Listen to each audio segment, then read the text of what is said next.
जय Hind and hello guys, स्वागत है आपका आपके अपने YouTube चैनल ज्ञानदेह होस्ट में। और इस वीडियो में मैं आपको बताने वाला हूं bank of Baroda office assistant यानी कि पियून भर्ती 2025 अप्लाई ऑनलाइन के बारे में कि कैसे आपको इस भर्ती का फॉर्म फिलअप करना है। गाइस, इस वीडियो के अंदर आपको रजिस्ट्रेशन से लेकर प्रिंट तक स्टेप बाय स्टेप पूरी जानकारी दी जाएगी, जिससे कि आप इस फॉर्म को बिना किसी मिस्टेक के भर पाएंगे। एंड अगर गाइज आप जल्दी करेंगे फॉर्म को भरने में तो आपका फॉर्म रिजेक्ट हो जाएगा, क्योंकि ये जो फॉर्म है इसमें आपको बाद में एडिट का ऑप्शन भी नहीं मिलेगा। इसलिए आपको बहुत ही सावधानी से अच्छे से फॉर्म को भरना है और अपने फॉर्म को रिजेक्ट होने से बचाना है। अब चलिए शुरू करते हैं। अगर आपने अभी तक वीडियो को लाइक शेयर नहीं किया कर दीजिएगा और चैनल को सब्सक्राइब करके बेल आइकन ऑन कर लेना। फिर जो लिंक मैंने आपको इस वीडियो के डिस्क्रिप्शन में दिया है आप ओपन करेंगे। ओपन करने के बाद आपको जानने को मिलेगा कि इसके अंदर आपकी 500 पोस्ट निकाली गई है, जिसके फॉर्म आप लोग 3 मई 2025 से लेकर के 23 मई 2025 तक भर पाएंगे। बात करें एप्लीकेशन फीस की तो जनरल ओबीसी ईडब्ल्यूएस को 100 रुपये फीस, SC ST विकलांग और ऑल कैटेगरी फीमेल को 100 रुपये फीस पे करनी होगी। एज लिमिट आपकी 18 से 26 साल के बीच रखी गई है। 10वीं पास कैंडिडेट इसमें अप्लाई कर सकते हैं। सैलरी आपको 37,815 रुपये पर मंथ दी जाएगी और ये आपकी रेगुलर यानी कि परमानेंट भर्ती है। यहाँ पर आप स्टेट वाइज वैकेंसी जान सकते हैं कि कौन सी स्टेट में किस कैटेगरी में कितनी वैकेंसी निकाली गई है। सिलेक्शन प्रोसेस के बारे में भी आपको यहाँ पर जानकारी दी गई है। और मैं आपको बता दूं कि मैंने इसके exam pattern and official syllabus के बारे में वीडियो बना दी है। अगर आप डिटेल में वीडियो के रूप में एग्जाम पैटर्न सिलेबस के बारे में जानकारी चाहते तो आप इस वीडियो को वॉच कर लीजिएगा। अब अगर आप इसमें अप्लाई करने के लिए एलिजिबल है और आपका इंटरेस्ट है फॉर्म को फिल करने का, तो आप इंपोर्टेंट लिंक के सेक्शन में आएंगे और अप्लाइंग ऑनलाइन लिंक ओपन करेंगे। नाउ गाइज, आपके सामने वेबसाइट आ जाएगी और यहाँ पर आ जाने के बाद में आपको click here for new registration इसके ऊपर क्लिक करना है। अब गाइज, यहाँ पर आपके सामने कुछ ऐसा इंटरफेस आएगा। तो सबसे पहले आपको आपकी बेसिक इन्फॉर्मेशन फिल करनी है। तो जो भी आपका फर्स्ट नेम है 10th के सर्टिफिकेट के अकॉर्डिंग वो आप यहाँ पर एंटर करेंगे। फिर आपको फर्स्ट नेम को दोबारा डाल करके वेरीफाई करना है। उसके बाद में आप यहाँ पर आपका मिडिल नेम डालेंगे। मिडिल नेम नहीं है तो आप खाली छोड़ दीजिएगा। फिर जो भी आपका लास्ट नेम है वो लास्ट नेम आप यहाँ पर एंटर करेंगे और लास्ट नेम को दोबारा डाल करके वेरीफाई कर देंगे। फिर आप आपका मोबाइल नंबर डालेंगे जो कि आप रजिस्टर करना चाहते हैं और इस नंबर को दोबारा डाल करके वेरीफाई कर देंगे। फिर इसके बाद अगर आप कोई अल्टरनेटिव नंबर देना चाहते हैं वो आप यहां पर अल्टरनेटिव नंबर के अंदर दे सकते हैं और आप चाहे तो इस ऑप्शन को खाली भी छोड़ सकते हैं। फिर आपको ईमेल आईडी में आपकी ईमेल में @ से पहले जो भी आता है वो यहां पर टाइप करना है। उसके बाद में डोमेन नेम के ऊपर क्लिक करके सिलेक्ट करना है कि किस डोमेन पर है। जैसे कि मेरी ईमेल gmail.com पर है तो मैं यहां से सिलेक्ट कर लेता हूं। इसके बाद गाइज, आप यहां पर आपकी ईमेल आईडी डालेंगे, यानी कि इसको दोबारा डाल करके आपको यहां पर कंफर्म करना है। और अब यहां पर आपको कोई डोमेन नेम सेलेक्ट करने की आवश्यकता नहीं है, पूरी ईमेल आईडी आप यहां पर डाल देंगे। एंड देन आप ये सिक्योरिटी कोड फिल करेंगे, सभी जानकारी चेक करेंगे, क्योंकि बाद में आपको इनमें से कोई भी जानकारी एडिट करने का मौका नहीं मिलेगा। और इसलिए अच्छे से आपको वेरीफाई करते हुए आपको सेव एंड नेक्स्ट के ऊपर क्लिक करना है। अब गाइज, आप यहां पर डिस्प्ले के ऊपर देखेंगे कि आपका जो रजिस्ट्रेशन है वो हो चुका है और आपको रजिस्ट्रेशन नंबर एंड पासवर्ड की जानकारी डिस्प्ले के ऊपर दिखाई जाएगी। इसके अलावा आपको ईमेल और मैसेज के माध्यम से भी सेंड कर दी गई है। तो आप यहां से स्क्रीनशॉट ले लीजिएगा ताकि आपके पास ये जानकारी सेव रहे। अब यहां पर आने के बाद में आपको इसमें फोटोग्राफ और सिग्नेचर अपलोड करना है। उसकी जो गाइडलाइंस है वो आप यहां पर देख लीजिए। ये आपको किस तरीके से अपना फोटो बनाना है, उसका साइज क्या रखना है। साइज बेसिकली 20 से 50 के भी और डायमेंशन जो आपको प्रीफेयर किया है वो है आपका 200x230 पिक्सल। इसके अलावा सिग्नेचर का आप यहां पर देख सकते हैं साइज 10 से 20 के भी। फिर आप यहां पर इसमें जो बाकी इंस्ट्रक्शंस है वो भी चेक कर लीजिएगा। अब यहां पर आप जहां से फॉर्म भर रहे हैं इस वेबसाइट के ऊपर आएंगे और अपना जो फोटो है वो अपलोड करेंगे। इसमें बेसिकली आपको बोला है कि photo should be clearly visible in the, ये जो बॉक्स है इसके बॉक्स के अंदर आपको अच्छे से शो होना चाहिए। तो आप चूज फाइल के ऊपर क्लिक कीजिए और जहां पर भी आपकी फोटो फाइल है वो आपको सिलेक्ट कर लेनी है। तो चलिए मैं आपको यहाँ पर अपनी एक फाइल डेमो के लिए अपलोड करके दिखाता हूँ। ये फाइल सिलेक्ट करता हूँ, ओपन करता हूँ। इस तरह से आपकी फाइल यहाँ पर आ जाएगी। इसके बाद आप यहाँ पर देखेंगे capture photo using web camera, यानी कि आपको एक लाइव फोटो भी यहाँ पर इसमें कैप्चर करना है। अगर आप मोबाइल से इसको फॉर्म को भर रहे हैं तो आप यहाँ पर ये कोड को स्कैन करके मोबाइल से भी अपना फोटो ले सकते हैं। तो आप कैप्चर फोटो इसके ऊपर क्लिक कीजिए और अपना फोटो कैप्चर कर लीजिए। फोटो कैप्चर हो जाने के बाद में आपका फोटो यहाँ पर कैप्चर हुआ इस तरह से आएगा। आप इसके नीचे टिक कर दीजिएगा और फिर आपको यहाँ पर जो आपका सिग्नेचर है वो भी अपलोड करना है। जैसे कि मैंने आपको बताया था कि सिग्नेचर का साइज 10 से 20 के बीच में रहना चाहिए। तो आप यहाँ पर साइन फाइल सेलेक्ट करेंगे। इसके बाद में आप यहाँ पर इसके ऊपर टिक करेंगे और नेक्स्ट के ऊपर क्लिक कर देंगे। नेक्स्ट के ऊपर क्लिक करने के बाद यहाँ पर आपके सामने क्वालिफिकेशन, एक्सपीरियंस एंड लैंग्वेजेस की जानकारी आएगी, बट उसके पहले आपको यहाँ पर आपकी ये बेसिक डिटेल्स देनी है। तो vacancies of state UT you are applying for, कौन सी स्टेट के लिए आप अप्लाई कर रहे हैं वो स्टेट आपको यहाँ पर सेलेक्ट कर लेनी है। ध्यान दीजिए यहाँ पर जिस स्टेट में आप अप्लाई कर रहे हैं उस स्टेट की लोकल लैंग्वेज आपको आनी चाहिए। और ये जो सवाल है नीचे ये उसी से संबंधित है। आपको बोला है कि proficiency in the official language of the state union territory, candidate should be able to read, write and speak in the official language of the state, यानी कि जिस भी स्टेट में आप अप्लाई कर रहे हैं उस स्टेट की जो ऑफिशियल लैंग्वेज है वो आपको लिखनी, पढ़नी और बोलनी आनी चाहिए। तो आप जो भी स्टेट सेलेक्ट की है उसकी जो ऑफिशियल लैंग्वेज है वो आपको यहाँ पर विकल्प में देखने को मिलेगी। तो आपको बताना है कि इनमें से आपको कौन सी लैंग्वेज लिखनी, पढ़नी और बोलनी आती है। तो चलिए मैं यहाँ पर हिंदी सेलेक्ट कर लेता हूँ। अब आती है कैटेगरी। तो जो भी आपकी कास्ट कैटेगरी है जैसे कि general, EWS, OBC, SC, ST जो भी है वही आप यहाँ पर टिक कर दीजिएगा। फिर यहाँ पर है कि क्या विकलांग है और आपकी विकलांगता 40% या उससे ज़्यादा है। अगर आप ऐसे कैंडिडेट है तो यस करिए, नहीं तो आपको नो करना है।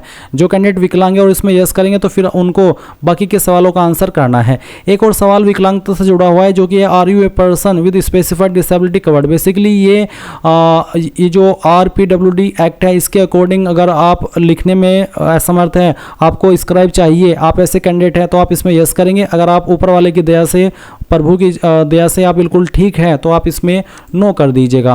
फिर नीचे आएंगे, आपसे आपका रिलीजन पूछे तो जो भी आपका रिलीजन है वो आप सिलेक्ट कर लेंगे। फिर पूछेगी कि आप रिलीजियस माइनॉरिटी कम्युनिटी से बिलोंग करते हैं, अगर हाँ तो यस, नहीं तो आप नो करेंगे। क्या आप एक्स सर्विसमैन है, अगर आप है तो यस करिएगा, नहीं तो आपको नो करना होगा। फिर आपसे पूछेगी कि आप एक डिसेबल्ड एक्स सर्विसमैन है, अगर आप है तो यस, नहीं तो आपको नो करना है। इसके बाद में आप यहाँ पर देखेंगे नीचे एक सवाल है जो कि आंसर करना है कि are you a dependent of serviceman in killed in action, यानी कि आप एक DXS कैंडिडेट है, अगर हाँ तो यस, नहीं तो आपको नो करना है। अगर आप बिल्कुल फ्रेशर है, बिल्कुल ठीक है तो आप इसमें नो कर दीजिएगा। फिर एक और सवाल है कि are you seeking relaxation under widow, divorced women legally separated from their husband, यानी कि क्या आप एक ऐसे कैंडिडेट है जो कि डाइवोर्स्ड है और उसको जो छूट मिलती है इनके तहत में, क्या आप उस छूट को चाहते हैं। अगर आप ऐसे कैंडिडेट है तो आप यस करिएगा, नहीं तो आपको नो कर देना है।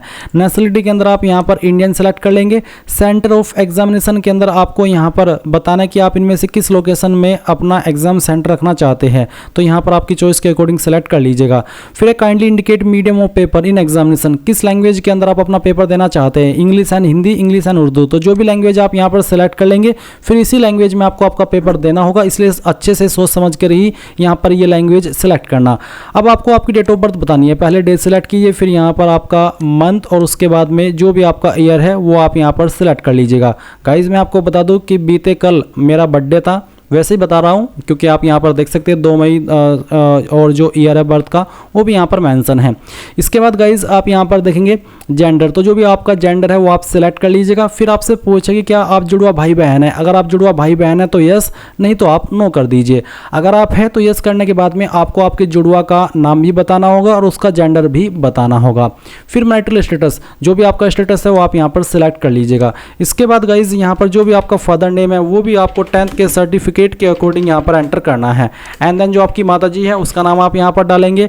फिर आता है एड्रेस फॉर कोरेस्पोंडेंस, यानी कि जो आपका प्रेजेंट एड्रेस है वो आपको यहाँ पर फिल करना है। आप लाइन 1, 2, 3 के अंदर अपना एड्रेस भरिएगा और कोई भी स्पेशल कैरेक्टर यानी कि कॉमा स्लैश का इस्तेमाल नहीं करना, क्योंकि अगर आप ऐसा करेंगे तो एरर आता रहेगा। तो आप यहाँ पर अपना एड्रेस डालिए। फिर उसके बाद में जो आपकी डिस्ट्रिक्ट है वो डिस्ट्रिक्ट आपको यहाँ पर एंटर कर देनी है।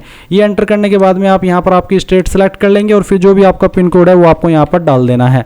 अब अगर आपका प्रेजेंट एड्रेस और परमानेंट एड्रेस सेम है तो आप इसके ऊपर टिक कर दीजिएगा, अगर अलग है तो अनटिक करके नीचे अपना परमानेंट एड्रेस भर दीजिएगा।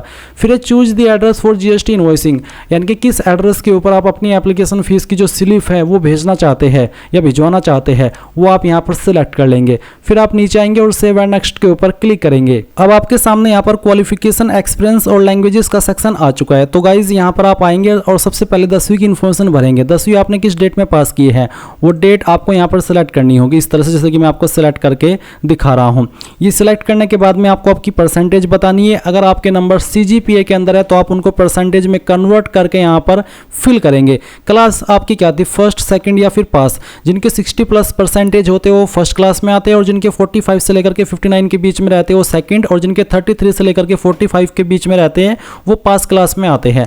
अब आती है 12वीं की इन्फॉर्मेशन। अगर आपने 12वीं की है तो आपको यहाँ पर 12वीं की जानकारी दे देनी है, नहीं की है तो आप इसको खाली छोड़ सकते हैं, क्योंकि अप्लाई करने के लिए इस पोस्ट पर कंपलसरी रूप में 10वीं ही मांगी है। तो अगर आप 12वीं की इन्फॉर्मेशन भरे तो आपको बताना कि आपने किस स्ट्रीम में की है। मैंने फिजिक्स केमिस्ट्री मैथ यानी कि PCM से की है, तो मैंने यहाँ पर लिख दिया। और आप यहाँ पर स्ट्रीम में चाहे तो साइंस, आर्ट्स, कॉमर्स इस तरह से भी भर सकते हैं। फिर आपको बताने कि कब आपने क्वालिफिकेशन आपकी पास कर ली थी, वो आपको यहाँ पर इस तरह से सिलेक्ट कर लेना है। फिर उसके बाद में आपकी परसेंटेज एंड देन आपकी क्लास क्या आती है वो आप सिलेक्ट कर लीजिएगा। अगर आपने ग्रेजुएशन की है तो उसकी जानकारी भी सेम तरीके से भर सकते हैं, जहाँ पर आपको डिग्री के अंदर आपको आपकी क्वालिफिकेशन मेंशन करनी है, जैसे कि BA, BSc, BCom जो भी है। फिर किस यूनिवर्सिटी से की है उसका नाम देंगे, डेट ऑफ पासिंग, आपकी परसेंटेज और आपकी क्लास। इसके बाद आता है are you proficient in local language, reading, writing and speaking, यानी कि जो आपकी लोकल लैंग्वेज है आपकी स्टेट की, क्या वो आपको अच्छे से लिखनी, पढ़नी और बोलनी आती है, तो आप इसमें यस कर दीजिए कि हाँ आती है। फिर है वर्क एक्सपीरियंस, तो इसमें अप्लाई करने के लिए कोई एक्सपीरियंस कंपलसरी रूप में नहीं मांगा, तो आप इसको खाली छोड़ दीजिए, आपको भरने की आवश्यकता नहीं है। फिर एक सवाल है कि whether desirous of availing pre exam training only for SC ST OBC विकलांग, यानी कि जो प्री एग्जाम ट्रेनिंग मिलती है SC ST OBC और विकलांग को, क्या आप वो लेने के लिए इच्छुक हैं, आपका मन है लेने का, आप यहाँ पर यस नो कर दीजिए, आपकी मर्जी है। इसमें आपसे आपके फॉर्म के ऊपर कोई प्रभाव नहीं पड़ेगा। और ऐसा भी नहीं है कि आपने यस कर दिया तो आपको लेनी ही है, आपकी मर्जी, आप बाद में लेना चाहे ले सकते हैं, नहीं तो आप मत ना भी ले, ये आपकी चॉइस है। फिर लैंग्वेज नोन, जो भी आपकी स्टेट की लोकल लैंग्वेज है वो यहाँ पर आपको कंपलसरी वाले ऑप्शन में देखने को मिलेगी, जिसको आप एडिट नहीं कर सकते। तो आपको बताना कि मुझे पढ़नी आती है, लिखनी आती है और बोलनी आती है। इसके बाद में जो आपको सेकंड लैंग्वेज आती है वो चाहे कोई सी भी हो सकती है, वो आपकी उर्दू भी हो सकती है, वो आपकी इंग्लिश भी हो सकती है। तो जो भी आपको सेकंड लैंग्वेज आती है उसका स्टेटस भी आपको इस तरह से यहाँ पर बताना है। फिर अगर आपको कोई तीसरी लैंग्वेज आती है वो भी आप यहाँ पर लिख करके बता सकते हैं। वो लैंग्वेज आपकी कोई सी भी हो सकती है, इंडियन लैंग्वेज, वो आपको इस तरह से लिख करके बतानी है। और फिर नीचे आप सेव एंड नेक्स्ट के ऊपर क्लिक करेंगे तो ये जानकारी आपकी सेव हो जाएगी। अब आपके सामने आपके फॉर्म का प्रीव्यू आ चुका है। जो भी जानकारी आपने शुरू से लेकर अभी तक भरी है वो आपके सामने है, सभी जानकारी चेक कर ले। और जब आपको लगे कि सभी जानकारी सही है तो ही आप आई एग्री के ऊपर क्लिक करें, नहीं तो आपको बैक के ऊपर क्लिक करके उस जानकारी को सही कर लेना है। क्योंकि जैसे कि मैंने आपको शुरू में भी कहा था कि आपको ये फॉर्म बाद में एडिट करने का मौका नहीं मिलेगा, इसलिए एक एक स्पेलिंग बहुत ही अच्छे से चेक करके बिना किसी जल्दबाजी के यहाँ पर कंप्लीट रजिस्ट्रेशन इसके ऊपर क्लिक करके ओके करना है और एक बार फिर से ओके कर देना है। अब आप यहाँ पर कुछ डॉक्यूमेंट्स भी अपलोड करेंगे। पहला है आपका DOB प्रूफ, जिसमें कि आप 10th का मार्कशीट अपलोड या फिर जो आपका सर्टिफिकेट है वो अपलोड करेंगे, जहाँ पर आपकी DOB लिखी हो। इसको आप PDF के फॉर्मेट में अपलोड करेंगे। अगर ये इमेज में है तो आप इसको PDF में कैसे बनाएंगे वो जान लीजिए। गूगल के अंदर आइए और सर्च कीजिए इमेज टू PDF। ये जो पहले वाली वेबसाइट है ये आपको ओपन कर लेनी है और जो आपका 10th का सर्टिफिकेट है जिसमें कि आपकी DOB मेंशन है वो सर्टिफिकेट आपको यहाँ पर सिलेक्ट कर लेना है। इसके बाद में आप इसको ओपन करेंगे, कन्वर्ट टू PDF कर देंगे, ये फाइल आपकी PDF के रूप में कन्वर्ट हो जाएगी। डाउनलोड PDF के ऊपर क्लिक करके इसको डाउनलोड कर लेंगे। इसके बाद में चूज फाइल के ऊपर क्लिक करेंगे और जहाँ पर आपकी ये फाइल अभी आपने डाउनलोड किया इसको सेलेक्ट करेंगे और ओपन कर देंगे। इसके बाद आपकी फाइल यहाँ पर आ जाएगी। आपको बोला है कि फाइल नेम स्पेस, यानी कि फाइल नेम में स्पेस नहीं होना चाहिए, तो इसलिए आपको फाइल नेम को चेंज करना होगा। तो चलिए मैं यहाँ पर आता हूँ और जो फाइल नेम है इसके अंदर जो स्पेस है वो यहाँ पर मैं ख़त्म करके इसको दोबारा से ओपन करता हूँ। तो चलिए हमने इसको दोबारा से ओपन किया, देख लीजिए आपके सामने इस तरह से मार्कशीट आ गई। अब आप इसको ओके कर दीजिए।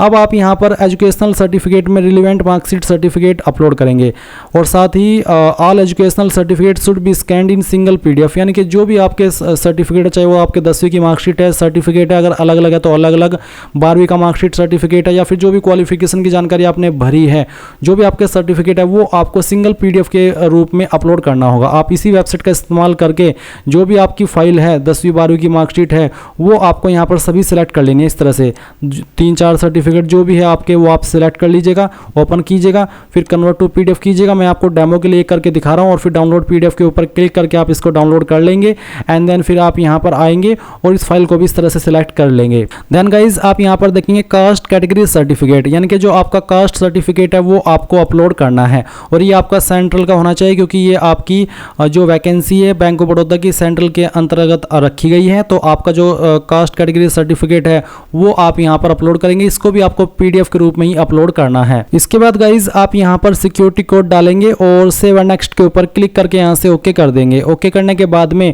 आपके सामने फीस का अमाउंट आएगा और आप यहाँ पर ये जो सिक्योरिटी कोड है वो अगेन एंटर करेंगे और इसको एंटर करने के बाद में सबमिट करके यहाँ से ओके कर देंगे। ओके करने के बाद आप देखेंगे कि जो आपका फॉर्म है वो प्रोसेस होकर के पेमेंट के पेज पर आ चुका चुका है। जब तक आप फीस पे नहीं करेंगे तब तक आपका फॉर्म फाइनल सबमिट नहीं माना जाएगा। तो आप अपनी fees credit card, debit card, internet banking, wallet, cash card, QR या फिर UPI जिस भी माध्यम का इस्तेमाल करके जमा करना चाहे कर सकते हैं। जैसे आपकी फीस जमा हो जाएगी तो आपको इसी वेबसाइट के ऊपर रिडायरेक्ट किया जाएगा जहां से आपने फॉर्म फिल करना स्टार्ट किया था, और आप अपने फॉर्म का फाइनल प्रिंट आउट ले पाएंगे। और इस प्रकार से गाइज आप लोग आपका बैंक ऑफ बड़ौदा यानी कि BOB ऑफिस असिस्टेंट यानी कि पियून भर्ती 2025 का फॉर्म भरेंगे। आई होप ये प्रोसेस आपको पसंद आया होगा। So thanks for watching. जय हिंद।